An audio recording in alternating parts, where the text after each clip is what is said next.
ऐ अल्लाह, क्या तू ऐसे को खलीफा बनाएगा जो जमीन में जाकर फसाद मचाएगा, जुल्म करेगा, खून नाहक करेगा।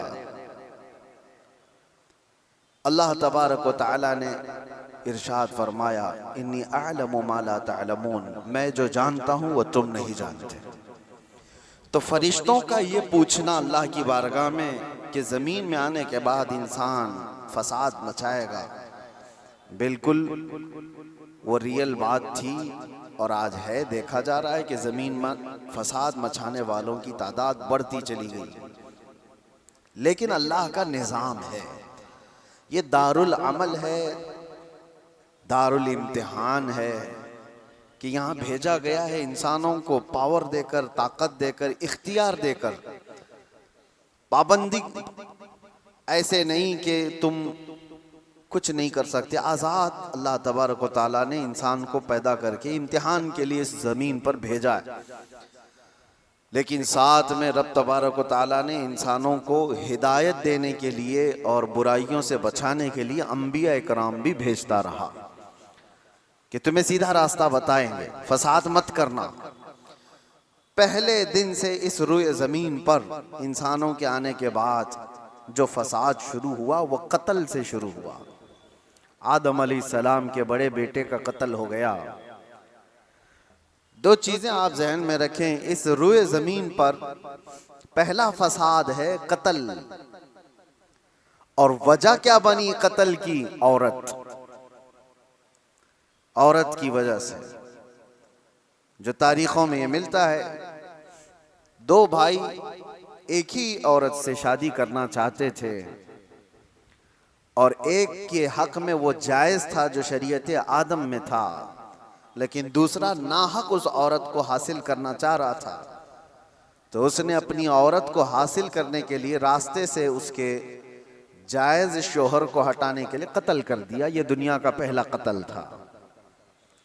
तो कत्ल से शुरुआत हुई, औरत सबब बनी, उसके बाद ये फितनों का दौर और फसाद का दौर चलता रहा।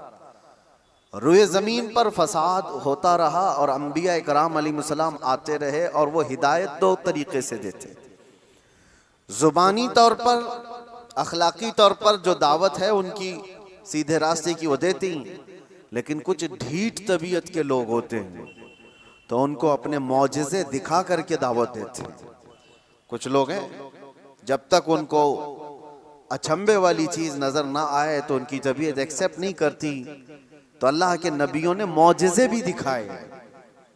मौजिज़ा नबी के हक होने की दलील है। ये दो चीजें जब नहीं मानी कौम ने, पहले उनकी वाज़ो नसीहत, दूसरे उनके मौजिज़े से भी नहीं मानी, तब फिर तीसरी चीज है अल्लाह का अजाब। अल्लाह का अजाब आया और उन्हें घेर लिया। और ये तारीख में एक बार नहीं, बार बार होता रहा। रब तबारक व तआला मोहलत देता है जालिमों को।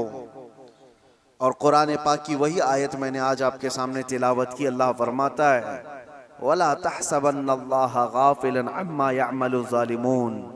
लोगो, ये हरगिज गुमान मत करना कि अल्लाह तबारक व तआला जालिमों से बेखबर है। हरगिज ये मत सोचना कि वो गाफिल है अल्लाह जो कुछ जालिम कर रहे हैं इन कामों से, हरगिज नहीं। इन्नमा युअख्खिरुहुम, हाँ वो उनको ढील दिया हुआ है। लियौमिन तशखसु फीहिल अब्सार, उस दिन तक के लिए ढील दिया हुआ है जब सबकी आंखें उन्हें पहचान लेंगी और दर्दनाक तरीके से उनकी गिरफ्तारी होगी। जुल्म क्या चीज है, इसकी डेफिनेशन जरूरी है हर इंसान को मालूम होना। जुल्म आम तौर पर हम लोग ये समझते हैं कि ना इंसाफी, इनजस्टिस को जुल्म कहा जाता है, और वो दूसरे के ऊपर जब भी किया जाए तो उसको जुल्म, बल्कि जुल्म आदमी अपने आप से शुरू करता है।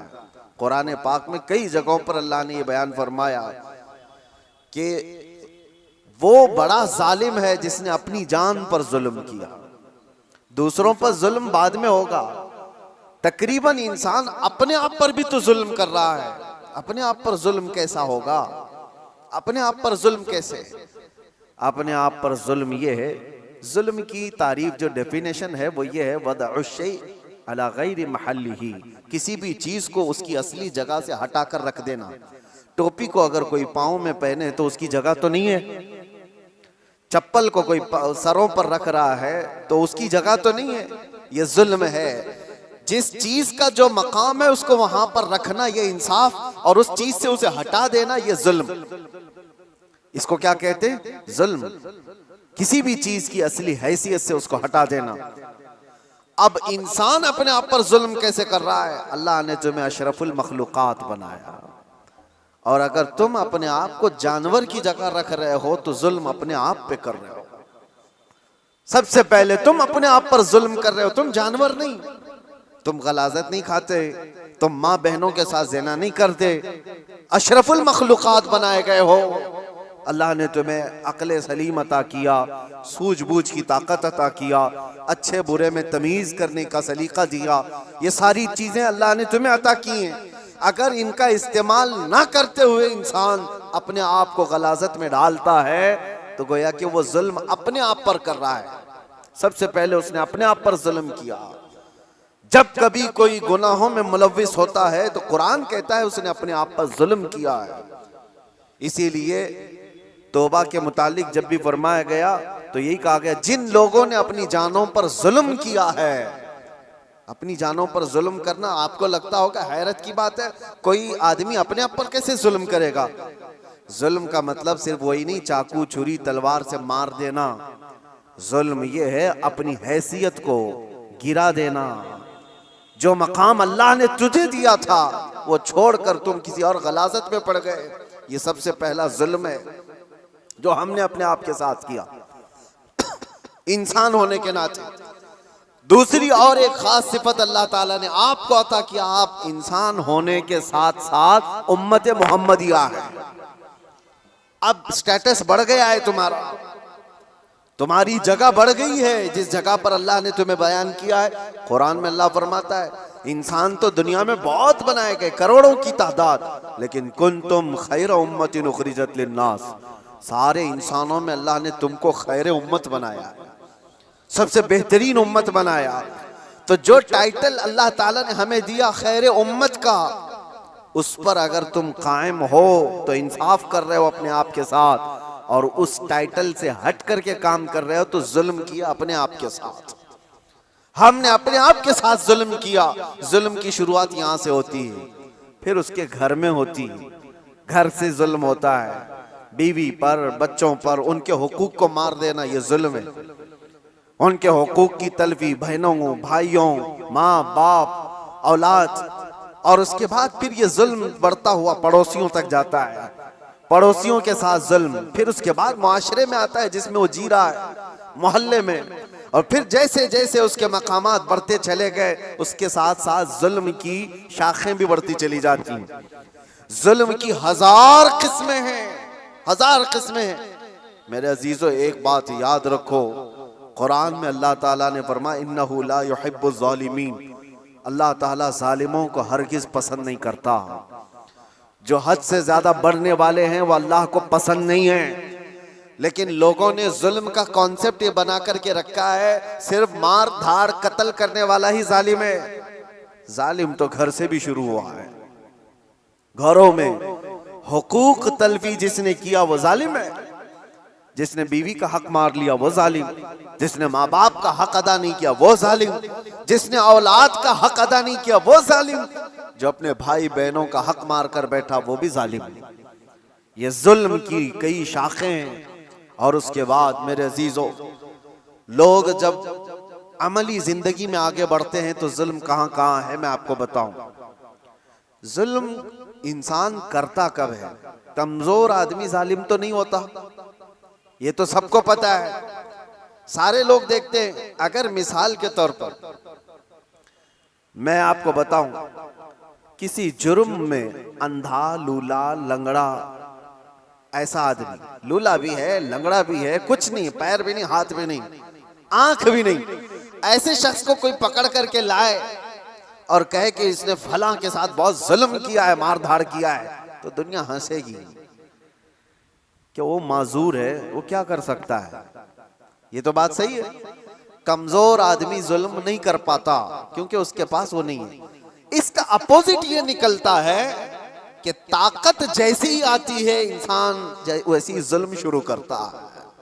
ताकत, और ताकत कई किस्म की है, जिस्म की भी ताकत है, माल की भी ताकत है, पावर की भी ताकत है, मनसब की भी ताकत है। और ये तीनों ताकतें जब किसी के ऊपर चढ़ जाती हैं तो फिरौन बनता है। ये तीनों ताकतें जानते हो आप, फिरौन तन्हा 1000 लोगों से लड़ सकता था, और ताकत उसकी जिस्मानी ऐसी थी कि 90 साल तक उसको बुखार भी नहीं आया, कभी सर्दी बुखार भी नहीं, कभी बीमार नहीं हुआ। ये जिस्मानी ताकत थी। माल की ताकत तो ऐसी कि आधी दुनिया के खजाने उसके थे, और पावर की ताकत ऐसी कि बादशाह आजम बना बैठा था, लोग तो उसके सामने झुकते थे। जब तीन चीजें ऐसी साथ मिल जाती हैं तो फिरौन बनने की कोशिश करता है हर आदमी। आज के दौर में भी मेरे अजीजों, ये तीन चीजें बड़ी आजमाइश के साथ आती हैं कि जुल्म से अपने आप को बचाओ। माजूर आदमी क्या जुल्म करेगा, उसके लिए वो इम्तिहान नहीं है। जो बिस्तर पर पड़ा हुआ है, जिसकी ना जिस्मानी ताकत है, ना माली पैसी ताकत है, और ना पावर उसके पास है, ऐसा आदमी क्या जुल्म करेगा। जुल्म वो करता है जिसके पास ताकत हो, और ताकत वाले के साथ इम्तिहान भी ज्यादा है। अजीजा ने गिरामी वकार, आज हम देख रहे हैं ताकत तीन किस्म की मैंने बताया। सबसे पहले मैं शुरुआत करता हूं जिस्मानी ताकत। जिस्मानी ताकत जब किसी के पास हो तो सबसे पहले वो मुक्का आजमाई की कोशिश करता है, हर एक पर देखता है मेरा मुक्का कितना तेज लगता है। वो ट्रायल शुरू कर चुका है। बॉडी बनाने के साथ ही उसको चाहिए ये कि किसी पर एक थप्पड़ लगा करके देख लूं कितना तेज लगता है। उसकी जिस्मानी ताकत का वह इस्तेमाल शुरू कर चुका है। मैं आपको बताऊं, जिस्मानी ताकत में मेरे अजीजों हैदर कर्रार को कौन पहुंच सकता है, जो शेरे खुदा, फातह खैबर, मुश्किल कुशा सैयदना अली इब्न अबी तालिब करमल्लाहु वजहुल करीम, उस जमाने के 40 सहाबा जो दरवाजा उठा नहीं पा रहे थे, तन्हा हजरत अली ने एक हाथ से उठाकर फेंक दिया था। जिनकी ताकत का यह अंदाजा करो, हैदर कर्रार की जिस्मानी ताकत को सारी ये सब नहीं पहुंच सकते काजू बादाम वाले। लेकिन एक जंग के मौके पर मौला अली शेर खुदा रदी अल्लाह तआला अन्हु लड़ रहे हैं, और सामने जो मुकाबिल में पहलवान था अचानक उसको ऐसा पछाड़ दिया कि उसके सीने पर चढ़कर खड़े हो गए। अब हैदर कर्रार के शिकंजे में जो आ जाए, अरे वो शेर नर है जिनकी मां ने ही नाम हैदर रखा हो। जैसे ही वो पंजे में आया, क्या करता, कसमसाया, फड़फड़ाया, लेकिन उसने एक काम क्या किया, आपके मुंह पर थूक दिया। थूक दिया। जाहिर सी बात है, लास्ट मोमेंट पे आदमी ये कोशिश करता है कि मैं मर ही रहा हूं तो सामने वाले को कुछ करके चला जाऊं। उसने थूक दिया। ऐसी मोमेंट पर ताकतवर का गुस्सा डबल हो जाता है। मैं पहले एक बार में मारने वाला था, अब 4 बार में मारूंगा। तूने किया कैसे मेरे साथ? किसी को तुम एक मार रहे थे लेकिन उसने मां की गाली दे दी, अब 4 और लगाओगे, क्योंकि गुस्सा बढ़ गया है। गुस्सा और तिलमिलाया है तुम्हारा। हजरत अली के साथ ये हुआ। उनके सामने जो मगलूब था उसने थूक दिया। होना ये चाहिए था कि आप तड़पा तड़पा के उसको मारें। जिसके चेहरे को देखना रसूलुल्लाह ने इबादत कहा, उस चेहरे पर अगर कोई थूके तो उसको तो तड़पा के मार देते। हजरत अली छोड़कर खड़े हो गए, उसको छोड़ दिया। मारने का था, छोड़ दिया, खड़े हो गए, कहा जा। उसने ताज्जुब से पूछा कि मैं तो मरने ही वाला था इसलिए थूक दिया, और तुमने छोड़ क्यों दिया? मौला अली करमल्लाहु वजहुल करीम का जवाब सुनो ताकत वाले। आप फरमाते हैं, अल्लाह ने मुझे जो जिस्मानी ताकत दी है वो मैं खालिस अल्लाह की रजा के लिए इस्तेमाल करता हूं। जब तूने थूक दिया तो मेरा नफ्स शामिल हो गया। अब अगर मैं मारता तुझे तो बात ये होती कि तेरे थूक के बदले में मैंने मारा है। मैं तुझे मुझ पर थूकने के बदले नहीं मार रहा था, तू अल्लाह और उसके रसूल का दुश्मन है इसलिए मार रहा था, और ये नफ्स शामिल हो गया इसलिए मैंने छोड़ दिया। ताकत का इस्तेमाल ऐसे वक्त में कोई करके दिखाए। मेरे अजीजों, आज तो हाल ये है, किसी को क्रिटिसाइज नहीं कर सकते। अभी कुत्ता बोल दो तो क्या करते हैं हम, तो जा क्या है ना इनको कहा नाम लेकर कुछ नहीं, उसके बावजूद भी एक बड़ी आजमाइश से गुजर कर क्या है, बर्दाश्त की ताकत नहीं है। मौला अली करमल्लाहु वजहुल करीम को उनके सामने दुश्मन मगलूब ने थूक दिया, तब छोड़ दिया आपने। कहा मैं अपने नफ्स के लिए नहीं लड़ता, अपने नफ्स के लिए नहीं। और आज जो कुछ भी पावर का इस्तेमाल है, ताकत का इस्तेमाल है, वो सिर्फ और सिर्फ नफ्स के लिए है। आज नफ्स के लिए। ये एक मिसाल मैंने आपको बताया, जिस्म का गलत इस्तेमाल करने वाले लोग। और क्या समझते हो तुम्हारी ताकत क्या ये हमेशा की है? चंद दिन का इंतजार करो, दांत टूट जाएंगे, कमर झुक जाएगी, और उसके बाद आजाद जवाब देने लगेंगे। जिन हाथों से तुमने मुक्का आजमाई की थी, चंद दिनों के बाद वो हालत होने वाली है कि हाथ से तुम्हारे गिलास भी नहीं पकड़ा जाएगा। रोटियां तुम्हारे हलक तक डालने के लिए हाथ कपकपा रहे होंगे। हमने बड़े बड़े पहलवानों को बिस्तर पर पांव रगड़ रगड़ कर मरते हुए देखा है। ये जिस्मानी ताकत फानी है, खत्म होने वाली है। और समझ लो कि तुम्हें बुढ़ापा नहीं आया, कमजोरी नहीं आई, बीमारी नहीं आई, तब तो मौत तो आनी है, चाहे जवानी में आए। और मेरे आका सल्लल्लाहु ताला अलैहि वसल्लम एक बार हजरत अबू हुरैरा रदियल्लाहु ताला अन्हु के साथ एक ऐसे खंदक के पास से गुजर रहे थे जहां लोग कूड़ा करकट कचरा सब फेंका करते थे। वहां पर मेरे आका सल्लल्लाहु ताला अलैहि वसल्लम खड़े हो गए। हजरत अबू हुरैरा से कहते हैं, इस खंदक में कुछ तुम्हें नजर आ रहा है? तो आपने कहा, हाँ या रसूल अल्लाह सल्लल्लाहु अलैहि वसल्लम, हड्डियां हैं पुरानी। आप सल्लल्लाहु अलैहि वसल्लम ने फरमाया, ये उन मरे हुए लोगों की हड्डियां हैं, उनके कपड़े हैं जो गल चुके हैं, जो अपने जमाने में ऊंची सवारियां करते थे, बड़े जिस्मों के मालिक थे। इनको ताकत और कुव्वत बहुत दी गई थी, और आज ये सड़ गल गए हैं और कीड़ों की ग़िज़ा बने हैं।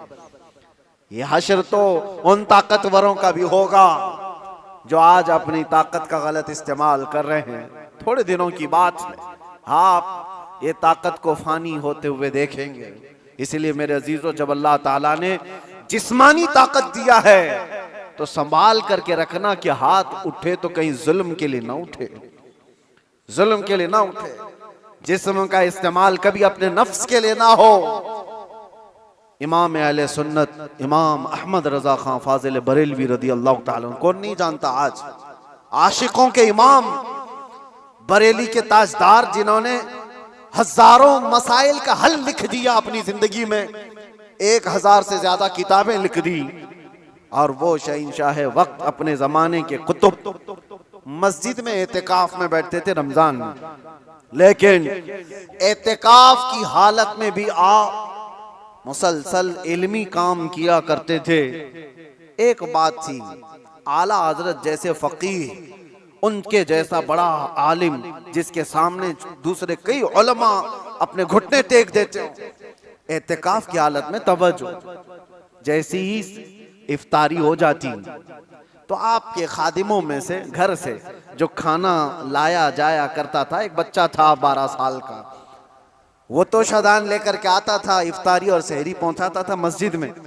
लेकिन आला हजरत को एक आदत थी पान खाने की, और पान खाने वाले लोग इफ्तारी के फौरन बाद पान चाहिए। आला हजरत इफ्तारी कर चुके, पान जो रोजाना आता था वो बच्चा पान लाया नहीं, और टाइम गुजरता गया, आपको पान की तलब हुई कि अभी तक आया नहीं, अभी तक आया नहीं। वो तकरीबन घंटा भर के बाद वो बच्चा आया और दौड़ता हुआ आया, कहा, बड़े मौलाना साहब पान रह गया। पान ला करके दिया, एक तमाचा उसको लगाया, कहाँ चला गया था, पान लेकर कहाँ भाग गया था। वो बच्चा, जो खादिम है, खिदमत करने वाले लोग हैं, कहा माफ कीजिए भूल गया था, दिया और चला गया भागकर, पान खा लिया। आपके शागिर्द हैं अल्लामा ज़फ़रुद्दीन बिहारी रहमतुल्लाह तआला अलैह, उन्होंने लिखा है इसको, आला हजरत के शागिर्द, वो कहते हैं पान खाने के बाद आला हजरत इतने बेकरार हो गए, तरावी हो गई, टहलते रह गए इधर से उधर बेचैनी से। मैंने जाकर पूछा इमाम वक्त से, आला हजरत से, मौलाना जफरुद्दीन साहब फरमाते, कहा क्या वजह है? आला हजरत ने कहा मौलाना जाओ वो बच्चा कहाँ है उसको ढूंढ के लाओ। कहा क्यों, क्या हुआ? काम उसको बुला लाइए, मैं उसको मार दिया था। तो मौलाना जफरुद्दीन रहमतुल्लाह अलैह फरमाते मैं ढूंढने के लिए निकला, वो कहाँ मिलता, रात हो गई थी, कहीं दुबुक के सो गया हो। लेकिन आला हजरत ने रात भर ढूंढने लगवाया। जो भी शागिर्द आए उससे कहो बच्चे को ढूंढ लाओ जो खाना लाता है हमारा, वो कहीं मिला ही नहीं। रात भर आप सोए ही नहीं, मस्जिद में टहलते रहे बेकरारी के साथ। सहरी का वक्त हुआ तो तोशादान लेकर बच्चा आ गया, उसकी ड्यूटी थी। वो जैसे ही आया आला हजरत लपक कर दरवाजे पर जाते और जाकर तोशा उसके हाथ से लिया, रख दिया और घुटने टेक कर जमीन पर बैठ गए। वक्त के मुजद्दिद की बात कर रहा हूं। उस बच्चे के दोनों कंधों को पकड़ा और कहा बेटा कल की रात मैंने थप्पड़ मार दिया था अपने हाथ से तुझे, खालिस मेरे पान के लिए, ये मेरे नफ्स के लिए मारा था, तो अल्लाह के लिए मुझे माफ कर दे। वक्त का इमाम अब छोटे बच्चे से कह रहा है मुझे माफ कर दे। वो बच्चा कसमसा रहा है, घबरा रहा है। देखा है वक्त के बड़े बड़े फकीह और मुफ्तियान कराम इस इमाम के सामने बैठ जाते हैं अदब से, और ये वक्त का इमाम मुझसे माफी तलब कर रहा है। बच्चे ने कहा हुजूर छोड़ दीजिए, मैंने कुछ समझा ही नहीं, मुझे कुछ पता ही नहीं। आला हज़रत ने कहा नहीं ऐसा नहीं होगा, तू कह दे माफ किया। मौलाना जफरुद्दीन फरमाते हैं मैं देखता खड़ा था। आला हज़रत कह रहे हैं कल क़यामत के दिन अगर रसूलुल्लाह सल्लल्लाहु अलैहि वसल्लम ने मुझसे पूछा ऐ अहमद रज़ा क्या तेरे अंदर अल्लाह ने ताकत इसलिए दी थी कि तू अपने पान के लिए छोटे बच्चे पर हाथ मारे, मैं क्या जवाब दूंगा उस दिन क़यामत के दिन। आला हज़रत उसको पकड़ करके थाम रहे, तो उस बच्चे ने कहा कि ठीक है मैं माफ कर दिया। आला हज़रत कहते हैं बच्चों को इख्तियार नहीं है माफ करने का, बच्चों को मसाइल है, वो मालिक नहीं है।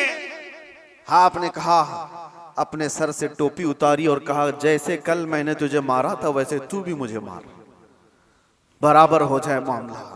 उसका हाथ कांपने लग गया। वक्त का मुजद्दिद कह रहा है आला हज़रत अपनी टोपी उतार कर रख दिए। बच्चा जब नहीं मारने लगा आपने खुद उसका हाथ पकड़ा और हाथ पकड़ करके अपने सर पर मारने लग गए।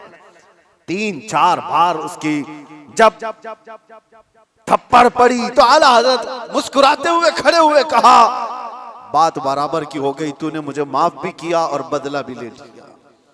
मौलाना जफरुद्दीन रहमतुल्लाह अलैह फरमाते हमारे आंसू निकल गए। वक्त का मुजद्दिद है, ताकत का गलत इस्तेमाल नहीं। मेरे अजीजों अगर अल्लाह ने जिस्म में ताकत दिया है तो इसलिए नहीं कि तुम अपने से नीचे वालों पर इसका इस्तेमाल करते रहो। इसीलिए अल्लाह के नबी सल्लल्लाहु अलैहि वसल्लम ने क्या फरमाया, मन लम यरहम सगीरना वलम युअक्किर कबीरना फलैसा मिन्ना, जो अपने छोटों पर रहम नहीं करता और बड़ों की शफकत नहीं करता और बड़ों की इज्जत नहीं करता वो मेरी उम्मत में से नहीं। अल्लाह ताला ने अगर ताकत दिया है, नौजवानों से मैं कहता हूं गलत इस्तेमाल नहीं करना, इसका गलत इस्तेमाल कभी ना हो। औरतों को मारने की बात आई, कितने तो घर ऐसे बने हुए हैं, कमजोर है वो, तुमसे कमजोर मखलूक है, लोगों ने उसको बराबर का बनाने की कोशिश की है, लेकिन औरत तुमसे कमजोर बनाई गई है। उसको मारने का हुक्म कहीं पर भी नहीं दिया गया, कहीं पर भी नहीं, किसी भी तरह से। लोग आज अपनी ताकत का भरपूर इस्तेमाल इनके साथ करते हैं, औरतों के साथ। बहुत सख्त जवाब देना होगा मेरे अजीज।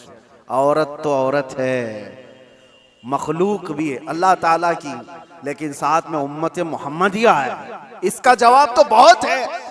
हदीस में तो ये मिलता है जानवरों को जिसने मारा बिला वजह के, कयामत के दिन वो जानवर उठाए जाएंगे और वो आएंगे मुकद्दमा करेंगे अल्लाह की बारगाह में कि अल्लाह इसने मुझे फलां वक्त बगैर किसी वजह के मारा था।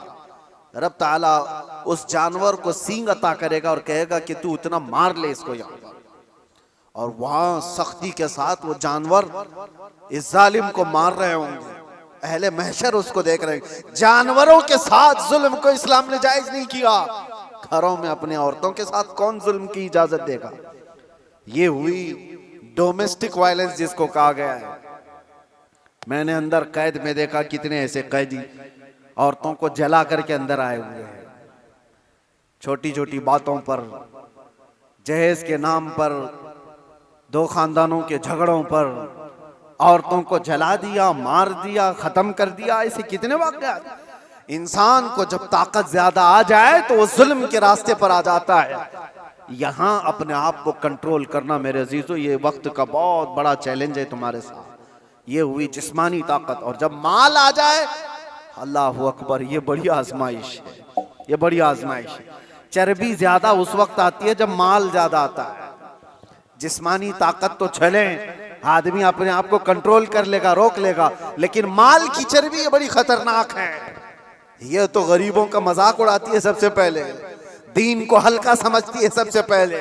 ये मौलाना लोग, ये हमारी कैटेगरी के नहीं है। या उलमा, ये तो कमतर लोग हैं, यतीम लोग हैं, लावारिस लोग हैं। मालदार सबसे पहले दीन का मजाक उड़ाने लग जाता है। इसीलिए माल आए तो हमेशा दुआ ये करना कि अल्लाह माल के साथ उस्मान गनी की सखावत अता कर दे। माल आए तो अब्दुर्रहमान बिन औफ की अखलाक व किरदार के साथ आए, वरना कारून के पास भी था, शद्दाद के पास भी था, हामान के पास भी था, माल बहुत था उनके पास, लेकिन उनके माल ने उनको तबाह व बर्बाद कर दिया। आज भी जिसके पास माल आया, पैसा आया, वो ये सोचता है रातों रात सब कुछ मैं अपना बना लूं, अपना खरीद लूं। अच्छा, एक बात और भी मैं बता दूं, जिन 3 चीजों की बात मैंने कहा जो इंसान को जुल्म के रास्ते पर लाती है, पहले उसकी जिस्मानी ताकत, दूसरे दौलत, तीसरे पावर, ओहदा, ये तीनों ऐसी चीजें हैं जो परमानेंट रहने वाली है ही नहीं। परमानेंट रहने वाली तीनों में से कोई चीज नहीं है। हाँ, इतना है कि जिस्मानी ताकत को जाने में टाइम लग सकता है, थोड़े टाइम बाद जाएगी, लेकिन वो भी पक्का नहीं। किसी हादसे में गिर गया, वो सारी जिस्मानी ताकत भस्म हो जाएगी। लकवा मार गया तो बड़ा सा बड़ा पहलवान बिस्तर पर आ गया, कुछ नहीं होने वाला है।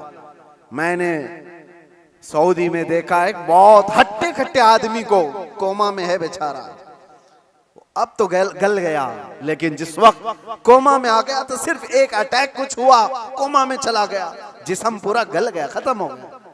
तो जिसको अपने जिस्म पर बहुत ताकत था वो अचानक भी जा सकता है, लेकिन नॉर्मली देखा गया है कि जाने में टाइम लगता है। जिस्मानी ताकत, माल का कोई भरोसा नहीं।